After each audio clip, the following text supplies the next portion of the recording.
Selamat malam, Kaltim Headline Malam kembali hadir bersama saya, Rosmi Rahma. Sejumlah informasi penting akan kami hadirkan untuk Anda dan berikut di antaranya. Kegiatan vaksinasi berlangsung di desa-desa, termasuk diantaranya di Puskesmas Loduri yang menjadi fasilitas kesehatan warga 3 desa, Loduri Ilir, Loduri Ulu, dan Desa Bakungan, Kecamatan Lojanan, Kabupaten Kutai Kartanegara. Berikut informasinya. Pandemi COVID-19 sudah mulai mereda setelah pemerintah mendistribusikan vaksin antivirus corona sampai ke pelosok desa. Di Puskesmas Loduri sudah 1.154 warga yang divaksin, tapi jumlah tersebut masih jauh dari total yang siap divaksin sebanyak 22.000 orang. Kondisi tersebut menggerakkan 2 anggota DPRD Kutai Kartanegara dari fraksi PKB untuk melihat secara langsung Puskesmas Loduri. Karena Puskesmas itu adalah rujukan warga dari 3 desa setempat, yakni Desa Loduri Ilir, Loduri Ulu, dan Desa Bakungan. Dalam acara Lokakarya Mini lintas sektor bidang kesehatan, wilayah kerja Puskesmas Loduri akhirnya diketahui kalau masih ada kekurangan di sana-sini untuk pelayanan masyarakat. Fasilitas yang kurang memadai ketika warga menerima vaksin menjadi perhatian 2 legislator, yakni Siswo Cahyono, yang juga Wakil Ketua DPRD Kukar dan Hamdiah. Anggota DPRD Kukar dari daerah pemilihan 4 yang konstituennya berada di wilayah itu. Di agenda pertemuan kita hari ini terkait persoalan sarana prasarana untuk vaksinasi COVID-19. Nah, seperti kita lihat di sini adalah tenda yang ada ini adalah pinjem sebenarnya. Tapi namanya pinjem ada batas maksimal orang mau minjami itu. Nah, kita bayangkan kalau seandainya misalnya tenda ini nggak ada, orang mau suntik vaksin, ya itu repot, pasti kepanasan. Nah, jadi orang mau suntik vaksin, itu kan ada SOP-nya, mereka ada standarnya. Ketika misalnya mereka kena panas, mereka kelelahan, mereka capek, ya tensinya bisa naik, bisa turun, akhirnya nggak jadi vaksin. Nah, ini kan jadi problem gitu. Nah, problemnya lagi, Puskesmas tidak punya anggaran untuk menganggarkan ini. Nah, masalahnya anggaran ini sudah diketok, ya ini urgent dan vaksinasi nggak bisa stop karena ini harus terus berjalan. Nah, hari ini kita mencarikan solusi bagaimana yang terbaik. Masalah tenda jadi perhatian karena selama ini tenda yang ada untuk pelayanan warga di Puskesmas itu dari meminjam. Padahal pemakaian fasilitas untuk berteduh warga yang mau berobat dan vaksin itu masih cukup lama. Diperkirakan kegiatan vaksinasi berlangsung hingga akhir 2021 mendatang. Sektoral bidang kesehatan, khususnya di wilayah kerja Puskesmas Loduri, tadi ada beberapa pembahasan terkait dengan kebutuhan-kebutuhan Puskesmas yang sifatnya infrastruktur yang urgent pada saat ini dalam rangka untuk pelaksanaan vaksinasi COVID-19. Jadi kebutuhan yang urgent adalah pertama, kami tidak memiliki sarana prasarana seperti tenda, dan itu sangat kami butuhkan agar masyarakat merasa aman, nyaman terhadap sengatan terik matahari. Itu yang pertama.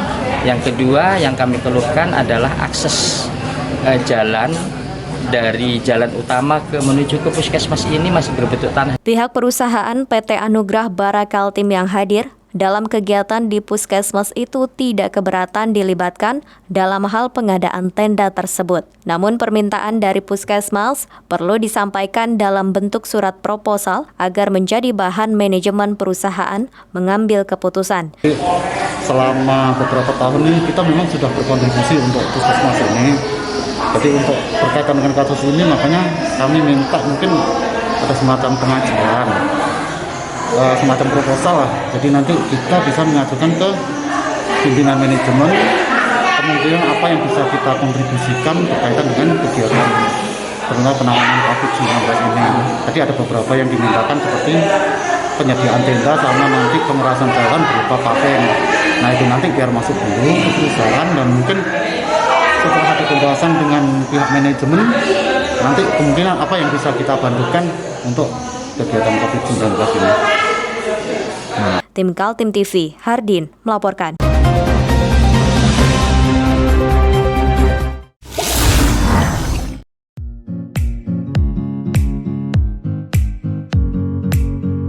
Anaknya itu tetap aja pakai Cara mudah beriklan digital di Kaltim TV.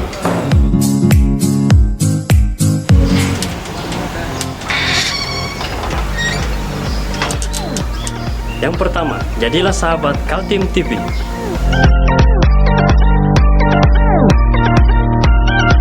Dengan Rp1.000.000, para sahabat mendapat 20 kali tayang di slot berita kamu.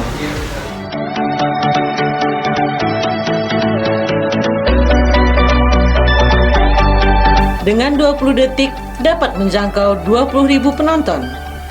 Anda beruntung karena mendapat kesempatan perdana dari kami. Ayo jadilah sahabat Kaltim TV.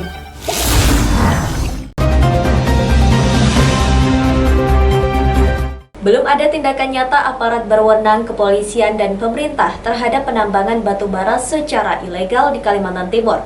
Semakin meresahkan beberapa anggota legislatif di Karangpaci, Samarinda. Salah satunya M. Udin dari Komisi 1 DPRD Kaltim. Berikut informasinya. Bukan rahasia umum lagi pertambangan batu bara secara ilegal sedang marak di Kalimantan Timur. Aktivitasnya sudah mulai meresahkan, terjadi di Kabupaten Kutai Kartanegara, Kutai Timur, Kota Samarinda, hingga Kabupaten Berau. Anggota DPRD Kaltim dari Komisi 1 M. Udin melihat fenomena pertambangan liar sudah saatnya dihentikan. Sebagai wakil rakyat, mereka merasa tidak boleh berdiam diri menyaksikan sumber daya alam dieksploitasi secara liar. Harus ada langkah-langkah hukum maupun politik untuk menghentikannya. Dari Komisi 1, M. Udin mengaku siap jika harus menyiapkan aturan daerah tentang eksploitasi sumber daya alam. Dan yang kami miriskan dari Komisi 1 ini, belum adanya langkah-langkah konkret dari penegak hukum berkaitan dengan tambang-tambang ilegal.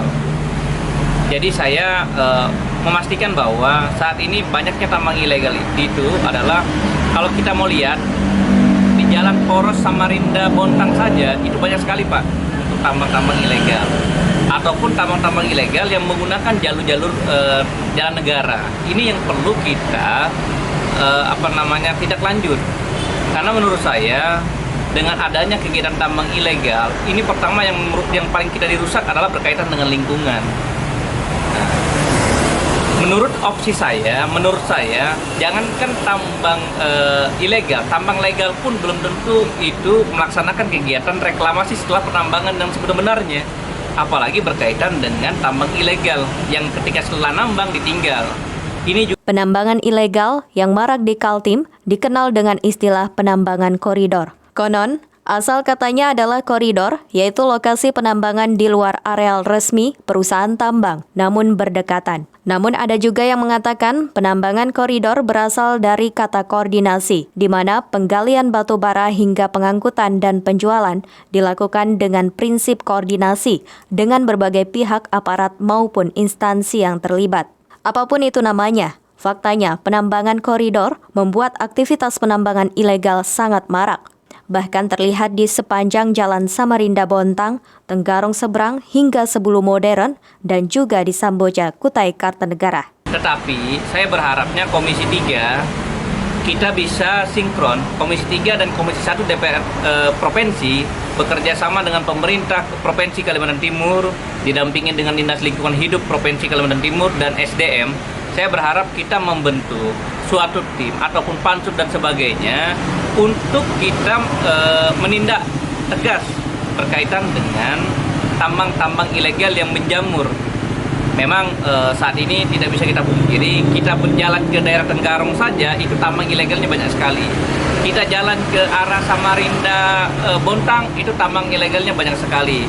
Dan terang-terangan jalan untuk mereka hauling itu adalah menggunakan jalan negara.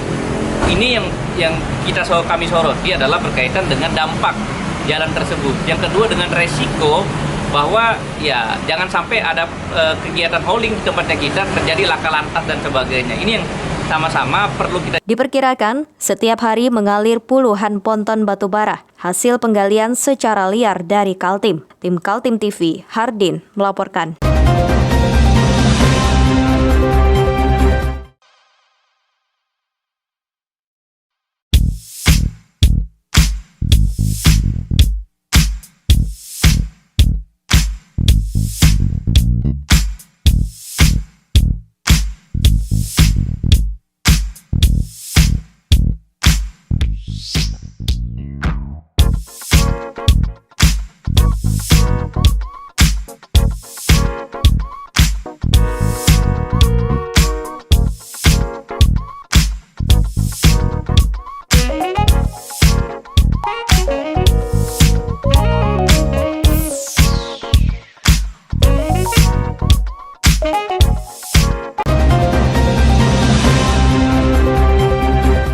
Koperasi Unit Desa Melan Subur di Sangatta, Kutai Timur dilanda masalah.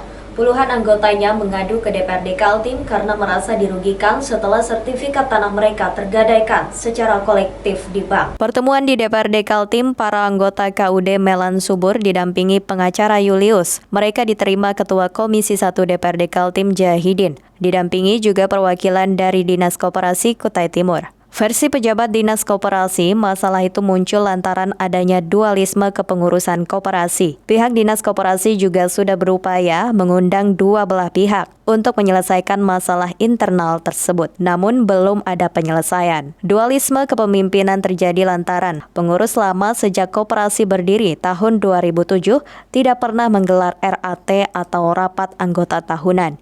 Padahal koperasi sudah berbisnis dengan berbagai pihak dan memberikan keuntungan. Tahun 2019, RAT koperasi baru bisa dilaksanakan, sekaligus juga mengganti kepengurusan koperasi yang lama. Miko kemudian dipercaya menjadi Ketua KUD Melan Subur yang baru. Dia dipilih secara bulat oleh 71 anggota KUD yang hadir dalam RAT tersebut. Bahwa anggota atau pengurus koperasi yang lama itu tidak menjalankan fungsinya sebagai koperasi sebagaimana badan hukum yang tujuannya adalah memberikan kesejahteraan kepada anggotanya. Nah, mulai dari akuntabilitas proses keuangan, kemudian fungsi-fungsi organisasi dalam koperasi itu sendiri, rapat anggota tahunan dan sebagainya, akuntabilitas masalah keuangan itu tidak sampai kepada anggota. Jadi koperasi ini menurut anggota koperasi itu tidak memberikan kesejahteraan dan tidak menjalankan fungsinya sebagai koperasi. Maka pada tahun 2019 dibuatlah rapat anggota tahunan inisiatif dari beberapa orang stakeholder atau yang dituakan atau bisa dikatakan koordinator dari anggota koperasi untuk melakukan rapat anggota tahunan. Karena dari tahun 2007 sampai tahun 2019 itu tidak pernah dilakukan yang namanya rapat anggota tahunan. Nah, jadi terpilihnya pengurus baru KUD Melan Subur ternyata tidak menyurutkan konflik internal. Sebab pengurus koperasi yang lama masih bertindak mengatasnamakan koperasi dalam urusan bisnis dengan para pihak. Koperasi menjalin kerjasama dengan bank dan mendapat pinjaman 7 miliar dengan anggunan sertifikat tanah para anggota. Beberapa hal yang saya sampaikan dari rapat tadi, karena pengurus lama ini sangat merugikan kami, hak-hak kami sebagai anggota. Yang jelas, sertifikat kami sebagai anggota mereka agunkan ke bank tanpa pengetahuan kami, tanpa ada rapat anggota. Itu yang sangat merugikan kami sebagai anggota. Dan apapun yang kebijakan mereka yang mereka lakukan yang menyangkut pada hak kami sebagai anggota tidak mereka hargai gitu. Oh, kalau untuk profit Pak? Oh, itu kita pernah tahun 2017 sampai 2019 itu kita pernah tidak menerima SHU. Menanggapi konflik internal itu, Ketua Komisi 1 Jahidin berjanji akan memfasilitasi penyelesaian masalahnya. Mereka sudah mengundang pengurus lama agar bersama-sama ke Gedung Wakil Rakyat di Karangpaci, Samarinda. Hanya saja tidak datang. Jahidin mengaku akan mengundang lagi pengurus lama dan juga pihak bank serta pihak kepolisian untuk mencermati apakah ada unsur pidana dalam kasus tersebut. Tidak hadir dari BNI. Kan tadinya ini pinjaman di Sangatta di Kutai Timur Bank Mandiri. Kemudian pinjaman tahap kedua dialihkan ke BNI. Nah, kita ini perlu mendengarkan penjelasan dari BNI sebagai pemberi pinjaman yang kedua. Apakah dalam hal ini pengurus lama juga diundang, Betul? Kita undang tapi dia tidak hadir. Maka ini kita pikirkan bersama. Maka nanti saya berusaha mengundang Kasat Serse-nya, kalau memang ada penyimpangannya dia bisa menyidik langsung. Oh, gitu. Karena ini ada hak-hak anggota yang digelapkan dari sejumlah anggota ini, belum pernah ada yang menikmati hasil daripada koperasi ini. Sementara mereka punya jaminan, sertifikatnya dijaminkan di bank. Pemanggilan selanjutnya kapan ini, Ketua? Kita agendakan sesuai dengan agenda rapat BAM. Dalam waktu dekat ya? Ada agenda kegiatan DPR, kita sesuaikan. Oh, tapi dalam waktu dekat gitu, Ketua? Ya, kita usahakan supaya tidak tertunda-tunda kan. Oh. Sayangnya belum ada penjelasan dari pengurus koperasi yang lama. DPRD Kaltim juga menunggu penjelasan dari Ketua KUD Melan Subur yang lama, Suparmin. Tim Kaltim TV, Hardin melaporkan.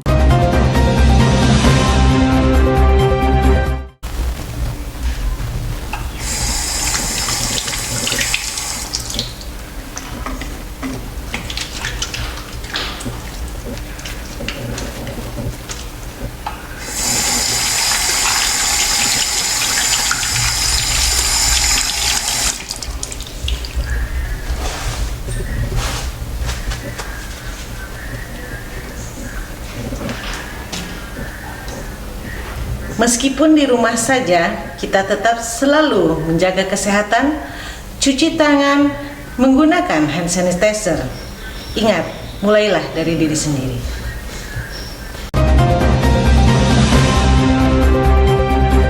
Asosiasi Cangkang Sawit Indonesia mendorong pemerintah memaksimalkan salah satu potensi Kaltim, yaitu cangkang kelapa sawit karena usaha komoditi ini menyentuh perekonomian masyarakat secara langsung. Banyak yang belum tahu apa itu cangkang, bahkan tidak sedikit petani menganggap itu adalah limbah dari pengolahan industri kelapa sawit. Cangkang sebenarnya tidak ada ubahnya seperti tempurung kelapa. Di dalam buah kelapa sawit, dia berada antara sabuk kulit dengan daging sawit. Dan yang istimewa, daya bakarnya tinggi hingga 4.250 kalori. Itulah sebabnya cangkang dikejar oleh negara-negara seperti Jepang untuk kebutuhan industrinya. Salah satu yang dianggap potensial adalah Provinsi Kalimantan Timur. Menurut Ketua Asosiasi Pengusaha Cangkang Sawit Indonesia, Diki Ahmar, masih ada banyak masalah dalam bisnis cangkang ini. Selain terkait sistem distribusi dari lokasi pabrik sawit, juga terkait kebijakan negara pengimpor seperti Jepang. Kalau saya mau sampaikan, sebenarnya Jepang lebih butuh cangkang. Dia butuh banyak. Tapi dia bikin susah aturan ke kita. Harus pakai sertifikasi, itu kan ngaco ya. Jepang mewajibkan eksportir harus punya sertifikasi itu. Kenapa pemerintah Indonesia tidak tolak? Kenapa pemerintah Indonesia tidak anjurkan mereka pakai ISPO misalkan? Atau pemerintah Indonesia punya kebijakan lain untuk ekspor misalkan? Kenapa begitu? Karena Jepang harus mengikuti Eropa. Kenapa Jepang mengikuti Eropa? Komoditi dia dijual ke Eropa. Kalau dia tidak ngikutin European Union, akhirnya produk dia bisa tidak tersalurkan ke sana. Pembangkit listrik buat industrinya menghasilkan sesuatu yang bisa dijual di Eropa. Di Eropa gitu Pak ya, berarti memang... Bagaimana dia mau jual produknya di Eropa kalau dia tidak memenuhi ketentuan Eropa Union soal bahan bakunya harus dari mereka, harus RSPO. Oh, siap. Diki Ahmar mengutarakan potensi Kaltim dalam mengekspor cangkang. Menurutnya, pabrik kelapa sawit beroperasi di provinsi ini 80 perusahaan, memungkinkan memproduksi cangkang sekitar 60.000 ton per bulan. Namun menurut data Apcalsi, hingga saat ini yang tergarap hanya 31.310 ton per bulan. Jika Apcalsi menyebut potensi produksi cangkang Kaltim sebesar 600.000 ton per tahun, berbeda dengan data yang disajikan perwakilan Kementerian Perdagangan Marlop Nainggolan. Menurut pejabat Kemendak itu, Kaltim memiliki potensi produksi 1,7 juta ton per tahun. Tim Kaltim TV, Heriman melaporkan.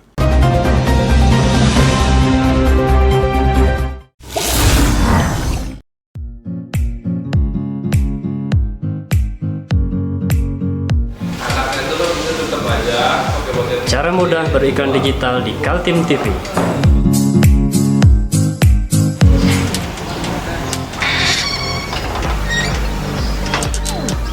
Yang pertama, jadilah sahabat Kaltim TV.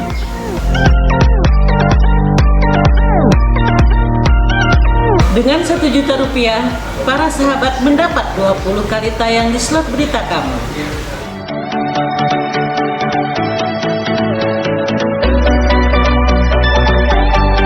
Dengan 20 detik dapat menjangkau 20.000 penonton. Anda beruntung karena mendapat kesempatan perdana dari kami. Ayo jadilah sahabat Kaltim TV.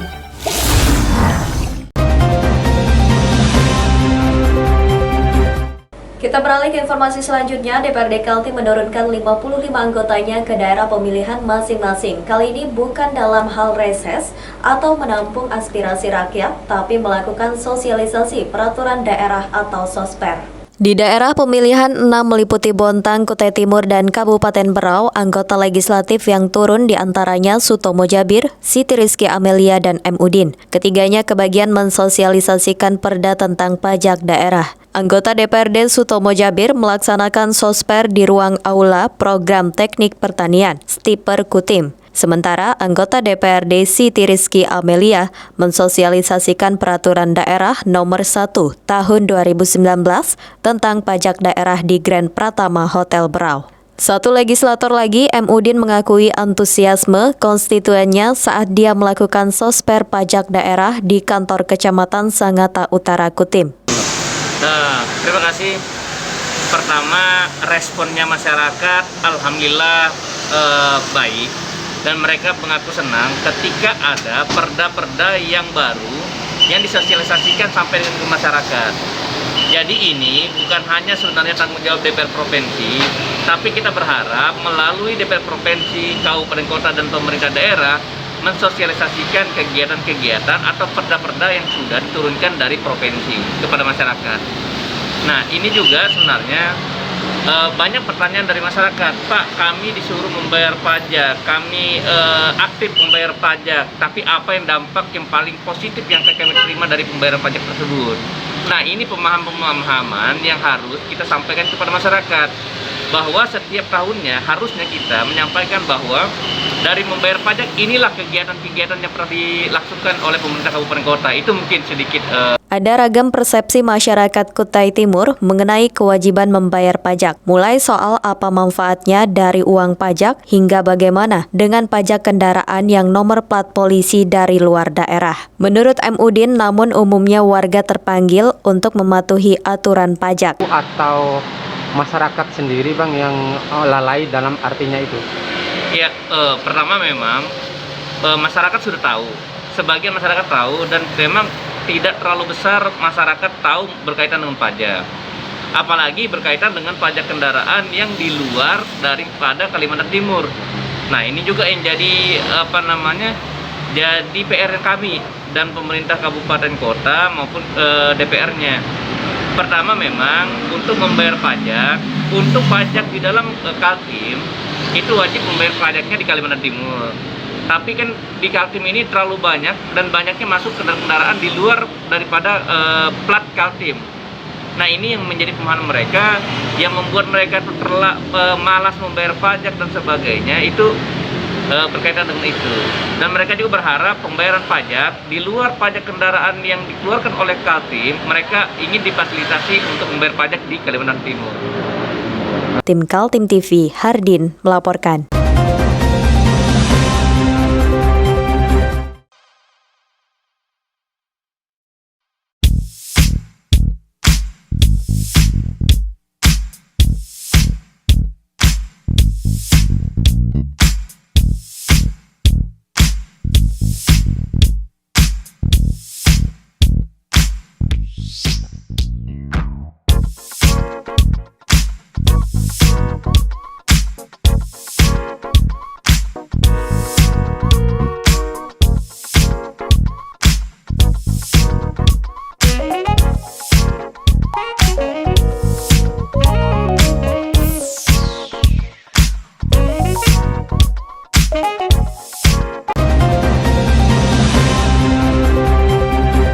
Demikian Kaltim Headline Malam edisi kali ini. Informasi lainnya dapat Anda simak melalui situs website kami www.kaltim.tv, channel YouTube dan fanpage Facebook Kaltim TV.